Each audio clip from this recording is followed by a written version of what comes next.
Bonjour, je suis Robert Herzog, originaire d'Eschbach, un petit village à côté de Münster, où j'ai passé toute mon enfance. Avec notamment mon père, président du club vosgien, nous avons balisé tous les sentiers de la montagne et j'en ai gardé une forte imprégnation pour cette région. Je suis maintenant professeur agrégé de droit public, mais à la retraite. J'ai enseigné le droit administratif, le droit constitutionnel et les finances publiques à l'Institut d'études politiques et me suis assez spécialisé dans les finances publiques et la décentralisation.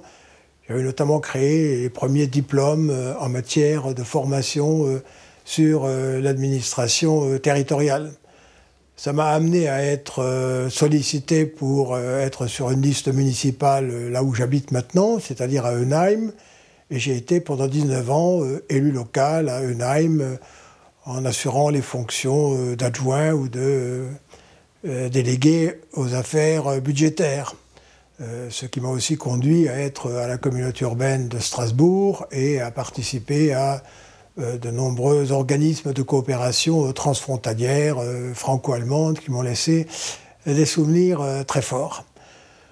Tout cela m'a conduit à être sollicité par des organisations internationales pour participer au développement de la décentralisation dans les pays de l'ex-Yougoslavie, dans de très nombreux pays de l'ex-bloc soviétique. Et j'y travaille encore, je découvre constamment quelles sont les énormes difficultés qu'il y a à faire fonctionner des administrations décentralisées, à la fois efficaces, démocratiques, à l'écoute des citoyens et modernes, parce que dans ces pays-là, il y a toujours un fond de culture soviétique qui vient couvrir la couleur plus démocratique et plus moderne qu'apporte la participation au Conseil de l'Europe. Et comme chacun sait, je suis engagé depuis 2014 dans la grande querelle sur la réforme régionale. Dès les premières annonces, j'avais expliqué que ce n'était pas une bonne décision, elle n'était pas dans l'intérêt des régions, elle n'était pas dans l'intérêt de la France, elle n'était spécialement pas dans l'intérêt de l'Alsace. Et aujourd'hui, je suis secrétaire général du Mouvement pour l'Alsace, dont l'objectif unique est la recréation d'une région Alsace complète, à la fois en tant que collectivité locale décentralisée, avec un pilotage politique, une assemblée élue, un président élu, et une administration d'État complète, notamment un préfet de région, un rectorat, une direction de la culture, une agence de la santé, enfin bref, tout l'appareil d'État qui est nécessaire pour nous positionner face aux puissants voisins qui sont dans une certaine mesure des concurrents, mais aussi qui offrent des potentialités extraordinaires pour le développement de notre région sur le terrain économique, culturel et autres. L'identité de l'Alsace est dans la diversité, dans la synthèse de ses contraires, montagnes, plaines, bière, vin, amour du passé, regard vers l'avenir. Je crois que c'est ce qui fait sa richesse, mais qui rend en même temps l'identité, la culture et la notion même d'Alsace un peu indéfinissable. Il faut en rester là, je crois, et pas s'enfermer dans des formules qui seraient restrictives. L'Alsace a existé avant qu'il y ait une région, au sens administratif et politique. Et je crois que c'est même un problème aujourd'hui, parce que, tout le monde sait ça, l'histoire de l'Alsace, c'est l'histoire de petites communautés, de républiques indépendantes, d'abbayes, d'évêchés, qui étaient liés par des relations compliquées, parfois même relativement inamicales, et même une partie de l'Alsace qui était en dehors de l'Alsace, si je puis dire, avec la République de Mulhouse était liée au canton suisse et qui n'a réintégré l'Alsace qu'à la fin du XVIIIe siècle. Donc il n'y a pas ce sentiment qu'on peut trouver ailleurs d'identification à un pouvoir ancien, pouvoir d'un prince, pouvoir d'une cour, pouvoir d'un gouvernement qui a incarné toute l'Alsace. Et une région Alsace a posé problème dans les temps récents, de ce fait même. Mais vous savez, très souvent, on se pose en s'opposant, et ce qui est arrivé depuis 2015 explique le très fort retour de conscience de l'Alsace, du sentiment d'Alsace, et du fait qu'on est ouvert très très largement, c'est sans doute l'une des régions les plus vertes, mais en même temps, nous avons des particularités, nous avons des besoins, des ambitions qui sont les nôtres.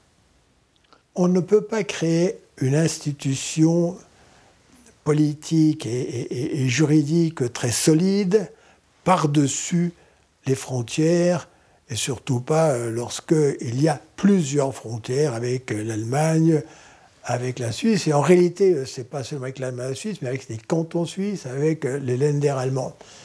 Et donc, ce que j'ai ressenti très profondément quand j'ai participé aux organismes de coopération transfrontalière, c'est qu'il y a besoin d'un lieu d'échange où se forge une vision, une conviction commune, une certaine stratégie.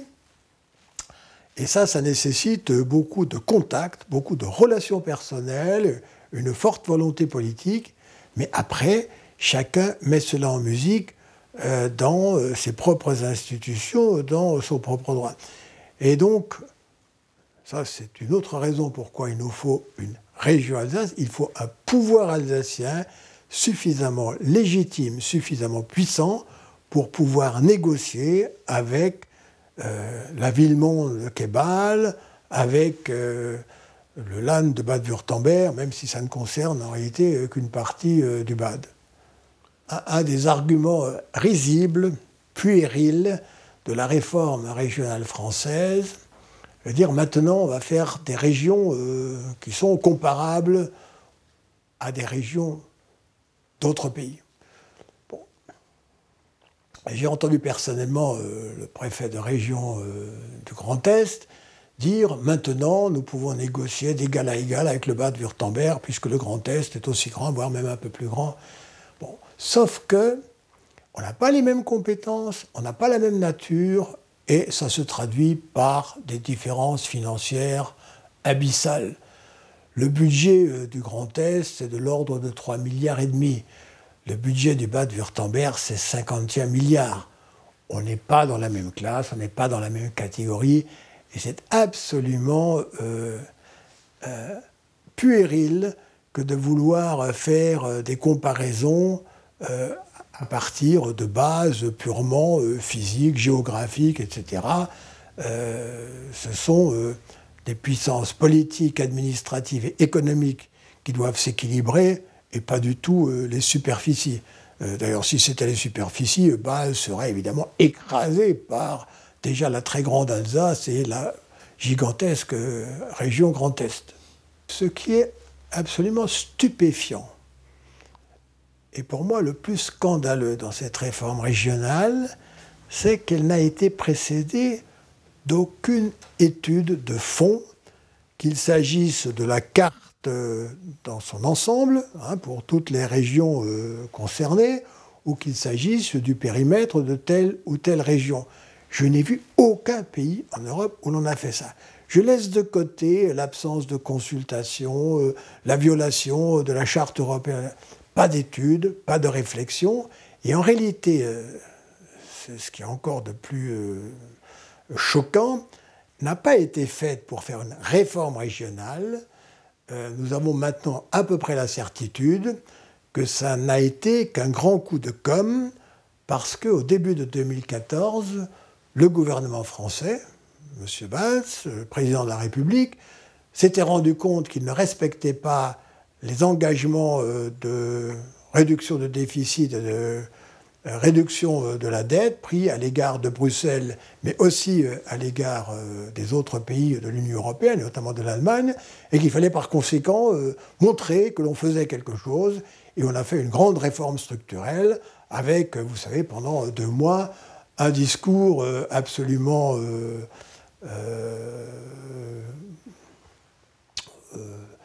inacceptable de promesses de réduction des dépenses publiques. Ça a été cru pendant à peu près 2 ou 3 mois, et après tout le monde s'est rendu compte que ça ne marcherait pas dans ce sens-là, s'agissant des dépenses des régions. Et pour le reste, on ne s'était préoccupé de rien. De 2013, moi j'ai beaucoup milité, j'ai pas mal écrit sur ce sujet-là. J'étais très ami avec le président de la région, avec Philippe Richert, qui a mis une passion vraiment très forte dans cette affaire-là et qui l'a portée pendant de longues années. L'échec l'a meurtri. Je disais que quand on va au référendum, on parle au peuple, on ne parle pas aux élus. Mais les élus voulaient un consensus, et ça c'est, je crois, assez caractéristique d'une certaine culture politique alsacienne, et ils ont discutaillé pendant des mois pour aboutir à un projet qui était devenu incompréhensible. Et quand l'organigramme de la nouvelle région a été projeté sur l'écran de la télévision, alors que je participais à un débat sur FR3, j'ai été effaré parce que ça remplissait tout l'écran de ronds, de carrés, Et donc les gens n'ont rien compris. Et quand on ne comprend rien, je parle aux gens ordinaires, on ne va pas voter ou on vote contre. En tout cas, on ne se mobilise pas. Et je crois que s'il y avait eu une véritable bagarre entre les partisans et les adversaires, cela aurait clarifié le débat, aurait mobilisé les gens, et c'est pourquoi il ne faut pas recommencer cette erreur-là. Maintenant, si l'on veut sortir du Grand Est, si l'on veut rétablir une région Alsace, il faut le dire fermement, et il faut aller à la bagarre, et pas chercher des arrangements, des compromis qui ne mènent à rien, comme certains de ceux qui ont été passés récemment. Il n'y a eu aucune consultation, contrairement à ce qui était exigé par le Code général des collectivités territoriales et par un traité international, la Charte européenne d'autonomie locale, qui demandait qui demande toujours d'ailleurs, qu'avant toute modification des limites territoriales d'une collectivité quelconque, il y ait consultation des conseils ou de la population par référendum. Ça n'a pas été fait, et c'est pourquoi d'ailleurs, avec Daniel Lefel, nous avons fait un recours au Conseil d'État pour contester le décret qui convoquait les électeurs pour les élections régionales, en démontrant que la loi avait violé un traité. Mais le Conseil d'État nous a répondu non pas que c'était régulier, que le traité avait été respecté, mais que cette question ne pouvait pas être discutée devant lui pour des raisons que nous ne comprenons pas parce qu'elles ne sont pas expliquées dans la décision, dans l'arrêt du Conseil d'État. Il est évident qu'il y a un phénomène de dilution du droit local comme du reste des particularités alsaciennes. Et le droit local ne dépend pas de la région. Le droit local est en réalité un droit qui est dans des textes de valeur nationale, qui ne peut être modifié que par décret ou par loi. Mais sa vie, elle se fait par l'activité de ceux qui utilisent ce droit et qui relayent leurs revendications, leurs demandes par leurs élus. Tout cela n'a pas disparu, mais s'affaiblit. Et je pense que l'un des objectifs des partisans acharnés du maintien du Grand Est, c'est incontestablement la réduction progressive des particularismes alsaciens, parmi lesquels il y a le droit local et un certain nombre de symboles, dont naturellement le droit religieux. L'enseignement de l'alsacien est certainement une chose qu'il faut soutenir Dans quelles conditions? Alors là, vous avez plusieurs formules, hein, notamment l'imprégnation dès la maternelle pour en faire vraiment une langue maternelle, et au contraire, des apprentissages plus tardifs, voire des enseignements à l'université. Tout ça n'est pas incompatible, mais demande des moyens qui ne seront, ça c'est en tout cas certain, mobilisés que par un pouvoir alsacien. Et je ne vois pas pourquoi des élus de la Meuse ou de la Haute-Marne voteraient des crédits pour l'enseignement de l'alsacien, voire même pour l'enseignement de l'allemand en Alsace.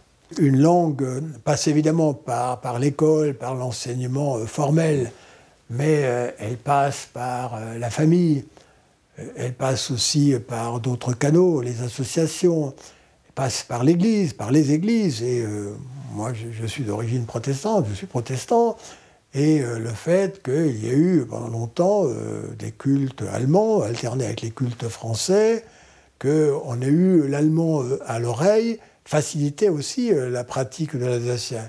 Et il y a un enrichissement respectif entre la langue savante, disons l'allemand, et puis la langue populaire qu'est l'alsacien. Donc c'est tout un ensemble de facteurs qui peuvent rétablir une certaine dynamique en faveur de la langue régionale. Et je crois que vraiment c'est toute la société qui a des responsabilités dans cette affaire-là. Ce que j'ai découvert, à ma grande surprise, c'est que quand on est en face, notamment des Allemands, des gens du Bade-Wurtemberg, nous pouvons être extrêmement efficaces, nous Français, lorsque nous marchons la main dans la main, parce que nous avons des capacités de décision et des marges de manœuvre qui sont très grandes du côté des collectivités locales. Et notamment quand la région et la communauté urbaine, et je représentais à un moment donné la communauté urbaine, se mettaient d'accord sur une stratégie, elle était bien définie, elle était assurée d'un financement. Alors que du côté allemand, les choses sont parfois compliquées, parce qu'entre le Kreis et les communes, l'amour n'est pas toujours tendre. Le représentant du ministère de la Culture de Stuttgart, qui venait aux réunions, prenait un engagement à un moment donné, mais quand il revenait 2 mois après, il disait « oui, mais mon ministère des Finances n'est plus d'accord ». Et donc, nous avons de réels atouts. Mais je répète, ces atouts n'existent que si nous venons en PAC. Si nous venons à la fois associer politique, les différentes collectivités quand elles sont compétentes, notamment région et Eurométropole par exemple, et l'État. L'État, aujourd'hui, n'a plus la même position face à la coopération avec le Pays de Bade et avec Bâle. Je ne prends que l'exemple de l'éducation nationale. Quand le recteur de région est à Nancy, qu'il a à s'occuper de 10 départements, d'une région aussi immense, quel est le temps qu'il peut consacrer? Quelle est l'attention qu'il peut porter à des affaires de ce genre-là? Or, le transfrontalier, ça demande du temps, ça demande beaucoup de relations personnelles, ça demande la compréhension de ce qui se passe ailleurs. Et donc, il est absolument essentiel que nous ayons des personnels politiques et des personnels de la haute administration qui soient dédiés à cette tâche-là. Et elle est particulièrement compliquée chez nous, puisque nous avons en réalité un grand nombre d'interlocuteurs. Mettons que du côté suisse, ça n'est que Bâle, mais pas seulement, il y a d'autres cantons. Du côté allemand, c'est le Bade-Wurtemberg, mais aussi Rhénanie-Palatinat. Ce sont 2 Länder de Stadt, mais il y a parfois aussi, pour certaines questions, ça concerne moins l'Alsace. Mais il y a aussi, pour certaines questions, le gouvernement du Bade-Wurtemberg à Stuttgart. Et donc, nous devons connaître tous ces acteurs-là, comment ils fonctionnent, quels sont leurs rapports, pour pouvoir négocier avec eux. Et alors, ils sont concurrents, mais ils offrent aussi des potentialités considérables, n'est-ce pas? Nous avons, là, sur le Rhin supérieur, une population de l'ordre de 6 millions, avec un niveau de culture, un niveau de formation, un niveau d'ouverture vers le monde absolument exceptionnel, une concentration de laboratoires, de centres de recherche, d'universités qui se placent dans les classements internationaux qui fait parler parfois de la Californie européenne, pas dans le domaine des technologies de la communication, de l'informatique, etc., mais notamment dans les technologies du vivant, dans les sciences du vivant. Et il faut que nous profitions de ça. Et ce n'est pas l'Alsace qui en profite seulement, c'est la France. Et une Alsace forte sur le Rhin, ce n'est pas un handicap pour la France, c'est une chance extraordinaire. Quand est-ce qu'ils comprendront ça à Paris? Il y a une coopération très intense, et une coopération qui se fait entre les universités alsaciennes, Karlsruhe, Fribourg, Bâle, mais à travers elles, avec les universités dans le monde entier.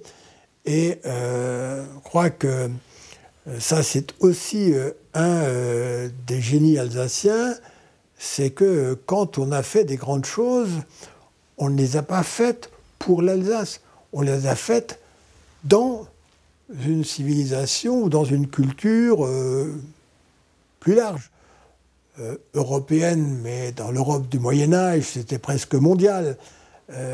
Aujourd'hui, il faut se situer dans cette taille-là. Un autre événement quand même extrêmement grave qui est en train de se passer, c'est le fait que Strasbourg est en train de se vider progressivement de sa substance. Si la chancelière allemande et sa successeur ont déclaré assez brutalement qu'il faut sortir le siège du Parlement européen de Strasbourg et le mettre de façon complète et définitive à Bruxelles, c'est probablement parce qu'elles se sont rendues compte qu'il n'y avait plus tellement d'organismes nationaux qui étaient à Strasbourg, que Strasbourg a perdu la Chambre régionale des comptes, a perdu l'Agence de la santé, a perdu des directions régionales, que des dizaines, je crois que l'ordre de grandeur est de 60 à 70, des dizaines de sièges sociaux, d'associations, d'ordre professionnel ont quitté Strasbourg ou sa région pour aller s'implanter au milieu du Grand Est. Et le milieu du Grand Est, c'est la région de Nancy. Moi, j'ai rencontré le consul du Japon qui souhaitait comprendre ce qui se passait dans cette région. Et quand je lui ai demandé les raisons de sa curiosité, que je croyais être simplement d'ordre économique, il m'a expliqué qu'il avait une demande du ministère des Affaires étrangères du Japon pour comprendre ce qui se passait ici. Et par conséquent, les phénomènes qui semblent être des phénomènes très locaux, qui n'intéressent d'ailleurs pas tellement la population, peut-être même pas tant que ça les élus de Strasbourg qui ne paraissent pas s'occuper de cette perte de substance, sont regardés et aussi par toutes ces ambassades, ces consulats étrangers, américains, chinois, des 47 pays du Conseil de l'Europe. Je ne crois pas que ça serve tellement l'intérêt de Strasbourg, capitale européenne, et donc l'intérêt de la France, qui est d'avoir une capitale internationale de cette envergure sur son territoire. De vouloir tirer l'Alsace et Strasbourg vers l'ouest à 400 km du Rhin, c'est un projet tout à fait délétère et extravagant et qui va à l'encontre des intérêts des populations, mais je crois très sincèrement aussi à l'encontre de l'intérêt national. Nous avons essayé d'expliquer cela à la ministre chargée de la cohésion des territoires quand nous l'avons rencontrée.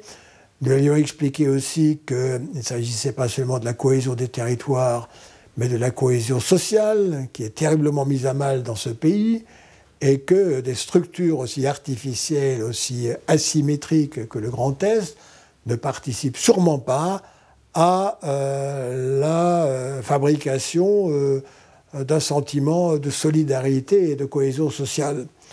Et c'était une des raisons majeures de revenir à des structures qui sont plus humaines et qui correspondent à des réalités. Elle nous a entendus, mais il y a maintenant une sorte de tabou. On ne touche plus à ce qui a été fait. C'est absurde, mais c'est comme ça. Voilà un drôle de pays quand même. Les Alsaciens sont timides à Paris. Quand je pense à des élus d'autres régions, de Bretagne, ou d'Aquitaine, ou de Marseille, quand ils sont à Paris, ils pensent évidemment à l'intérêt national, mais ils n'oublient pas leurs intérêts régionaux.